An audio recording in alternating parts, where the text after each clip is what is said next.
Happy children's day. இன்னைக்கு children's day அப்படின்றதுனால எனக்கு ஒரு விஷயம் ரொம்ப நாளாக மண்டையில் ஓடிட்டே இருந்தது. அது சரி, ஓகே, அதை பற்றி பேசுவோம் அப்படின்னு தோணுச்சு. எனக்குமே 4 வயசில் ஒரு பையன் இருக்கான். நான் நிறைய இடத்துல பார்க்குறேன், ஒரு 5 மாதம் 7 மாதம் அந்த மாதிரி குழந்தையாக தான் இருக்கும். அது பாட்டு நம்ம கையில் வச்சதுன்னா வேடிக்கை பார்க்க போகுது, அதுவே அதுக்கு என்டர்டைன்மெண்ட் தான். ஆனால் நிறைய பேரண்ட்ஸ் என்ன பண்ணுறாங்கன்னா, அந்த குழந்தைகிட்ட போயிட்டு இவங்களாவே வாண்டடாக போயிட்டு ஃபோன் எடுத்துகிட்டு போய் கொடுத்து பார்க்க சொல்கிறது. அதுக்கப்புறம் சும்மாவே இப்போது ஏதோ கோயிலுக்கு போகிறோம், ஏதோ பார்க்குக்கு போகிறோன்னா அந்த இடமே அவங்க வேடிக்கை பார்க்க விளையாட அப்படி தான். ஏன்னா நம்மலாம் அப்படி தான் இருந்திருப்போம். ஆனால் இப்போ இருக்க பேரண்ட்ஸ் நிறைய பேர் என்ன பண்ணுறாங்கன்னா, அந்த அங்கே கூட இவங்களாவே விளையாட விட மாட்டுறாங்க.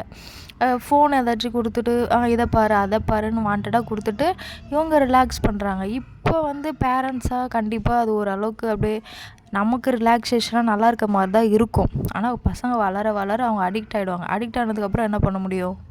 தயவு செஞ்சு பேரண்ட்ஸ் கிட்ட சொல்கிறேன், ஃபோன் கொடுத்து பழகிறத அவாய்ட் பண்ணுங்கள் ப்ளீஸ்.